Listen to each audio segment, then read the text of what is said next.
Yesterday we had a number of panel sessions, so I sort of led the questions. This is your conference, you're the participants, so the sessions now where we have, this is more wider registry type functions, really it's a question and answer session, so I'm going to be brave this time and say, look, I do have some questions obviously, but I'd prefer they came from the audience, so I'm going to open up. Does anybody have any questions for the panel as is? Come on, it's your conference.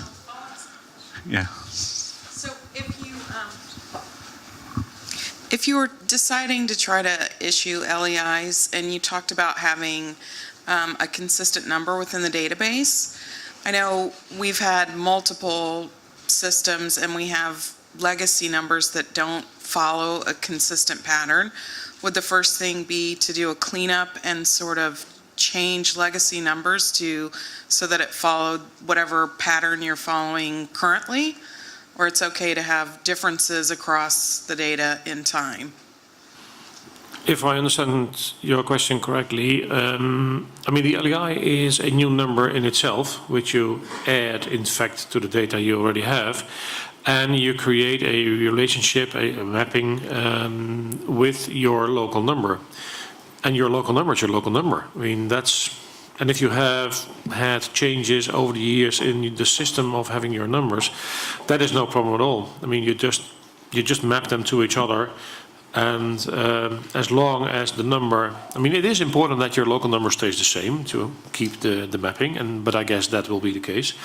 So then, yeah, that's no problem. Anybody else? Okay, I have a couple, so we're going to keep moving on a bit. Simona, I promised you I'd tell you what my question was, but I didn't, did I? Hopefully this isn't too onerous. You gave the presentation on eBox, we saw a bit of it last year, and it's a group of people doing a project, but what's your feeling on what's next? You know, is it going to become something that people can really use? Okay, it's an easy one, so thank you. Well, first of all, it is true that I said that it is going to finish now at the end of June, but in fact the members the participants have a memorandum of understanding. We are keeping the system up and running for another year to allow also the late comers from the FIUs and Europol to use the system, to keep on testing and using it. We understand from the Commission that there is a great interest in having a live service, so in moving towards a production level service. They're already thinking of an eBox 3 phase. Of course, there are, so we are also talking to other registries for the next enlargement to increase the coverage. Of course, there are challenges there because at a certain point, some organization will have to take ownership of the service because we have built it, but we are not owners. So somebody might be the Europol, it may be another organization will have to take the ownership and make it run. But yeah, we don't see it as it's not finished, it's an ongoing process. So we will assist the Commission and the target users to arrive to the production level phase. And also in designing, when I was mentioning the sustainability report that we are writing, we are looking at the governance, also issues about pricing, because it's information that has a value in some countries, MOUs between countries. There are issues about the security, the secrecy of the searches, because these are investigators, so we cannot really log their searches. So we have a lot of requirements that we are dealing with, or that we know that we could deal with in the next phase. Okay, no, thank you. Anne, this is more a question from Jersey as opposed to the moderator here, but in your slide you mentioned artificial intelligence. Are you able to tell us a little bit more about what you might have envisaged there, the services you might be wanting to use, or you haven't really done that work yet? We're still in the investigation stage, and the only thing I could expand on was what I've already said, is we are currently looking to utilise tools from other government departments, ONS, the National Statistics being the one that we're working with at the moment, to use what they call G-code, which is their coding tool for standard industrial classification. But that's the sort of thing that we're looking at. But it is very early stages. We're currently compiling our data strategy, and hopefully this time next year we'll be able to share a lot more with you. Okay, thank you. Rico, this is a question for you, really, or just maybe an observation.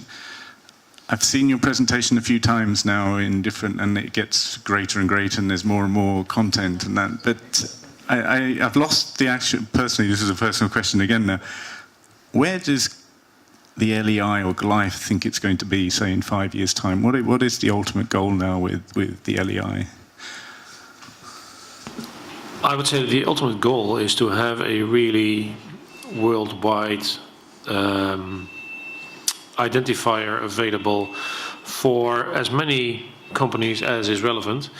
And that is, I would say you can look at it from two sides. First of all, we are seeing quite a bit of development in legislation in many, many countries.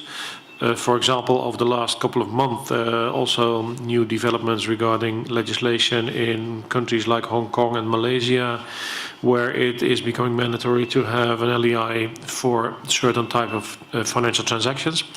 But we are certainly also looking at a broader perspective than just the financial world and the financial transactions, because in the end, it is like what the business register is doing, having an identifier, but on an international scale instead of on a national scale, and which could be implemented in many instances. And we are talking to a lot of people around the world on possibilities for the broader use. I mean, one of the things which I can also share is that, for example, the US government in its procurement processes now demands that the company they're doing business with has a DUNS number issued by Dun & Bradstreet. But that is, of course, a private number, not a broad public good, as the LEI is quite often described.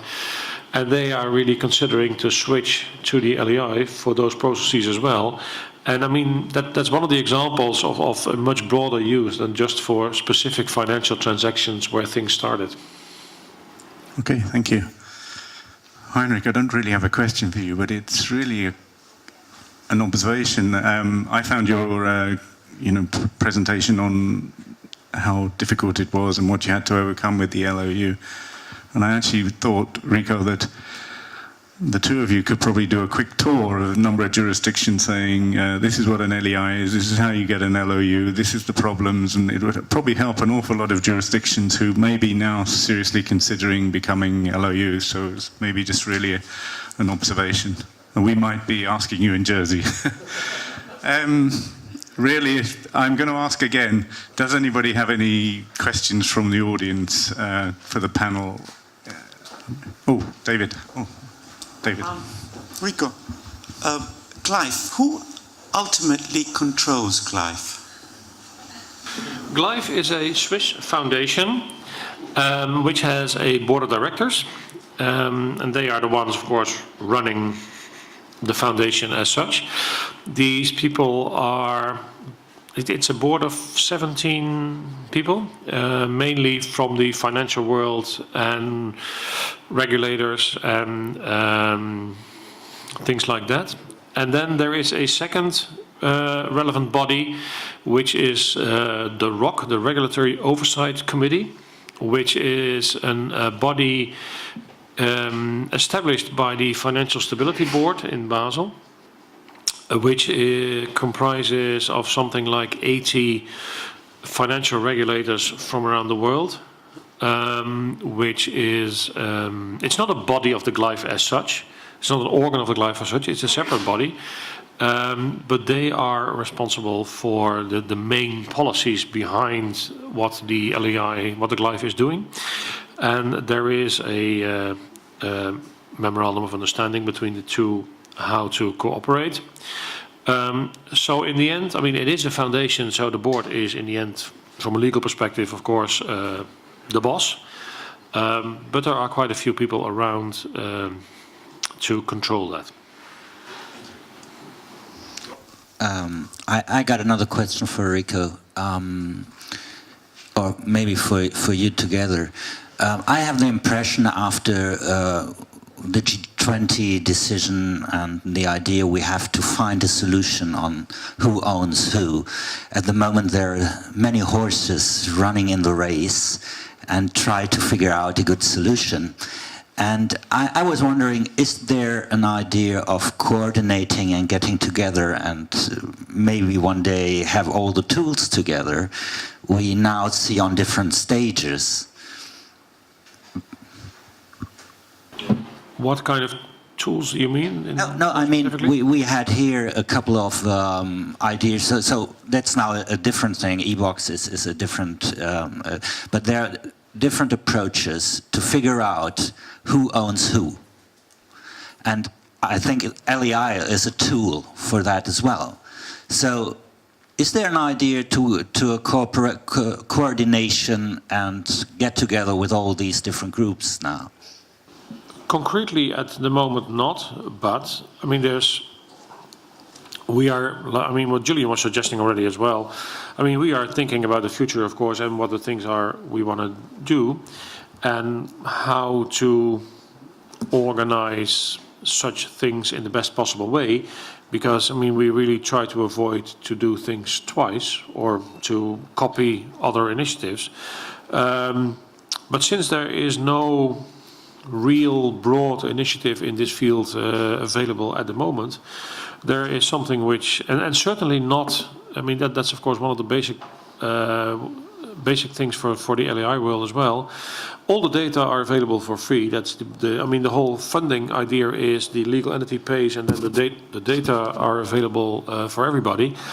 And that is in many cases not the situation. So we are trying to establish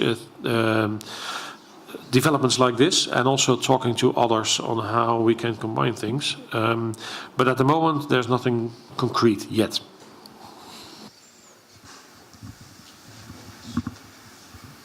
So do you have any concerns related to LEIs being issued on U.S. companies, just in relation to how different the business registries work in the U.S.? I've been thinking about it a lot because, I mean, while you can have an LEI on a U.S. company, right, none of the data has ever been validated in any respect, right? So not only do we not know who owns the company, we don't really even know if any of the information is valid or invalid. Yeah, I would say that is, I mean, the whole bottom line idea comes, of course, initially because of the problems in the US with Lehman and others in the financial crisis, because that unique identification was not properly available. I mean, certainly at that time, even in several states in the US, you didn't have a unique number in the business register in such a state, which makes it very hard to identify organizations if they have the same name, more or less the same name. So, I mean, the legislation which is available in the US, which makes it mandatory to have an LEI, reckons that also there a good validation of data is being done. But I agree with you, it is, especially coming from Europe and having a little bit of a view on how things are organized in the EU based on the company law directive and stuff like that. It is so much harder in the US to have a proper identification than it is here, certainly. David? Rico, another question, sorry. My knowledge of lei is limited, but at the moment, the banks are asking certain organizations, certain business, to have a LEI number. But they're only asking that when the LEI number or organization takes a forward position. You know, selling currency forward, buying things forward. So, you know, I see it from the point of view identifying who's doing that. But there also seems to be an interest in knowing forward positions that different financial entities are taking. Am I correct on those lines? I would say it's a little bit more generic than that, but looking at all the legislation at the moment, this is, in fact, maybe not everything, but on a global scale, yes, everything is about proper reporting to financial supervisors and to identify organizations doing business in the financial world in a good way to the financial supervisors. And that's what I would say consists of two parts. First of all, banks and other financial institutions themselves, but also given the definitions in the different types of legislation, you have different types of transactions on which banks have to do reporting on their clients, together with an LEI number of that client. So you see also, for example, in the latest MiFIR regulations, that there are different articles about the financial institutions themselves and about their clients on which they have to do the reporting. So I would say it's a bit broader than what you are describing on very specific positions. But the bottom line is about reporting to supervisory bodies. Welcome back, everybody. Unfortunately, Steve Rowlands is unable to make his presentation this morning, so what we're doing is literally rolling up to the next speaker. So we're going to do the handover from the current conference presidency to the new conference presidency at the end of the actual presentations. Then we'll do a quick sort of change of tables, invite our guests from IACA and CRF. They will give their presentations, and then we will come to the end of the conference. But without further ado, I'm going to ask Zonko to come and give the presentation on the Balkan portal.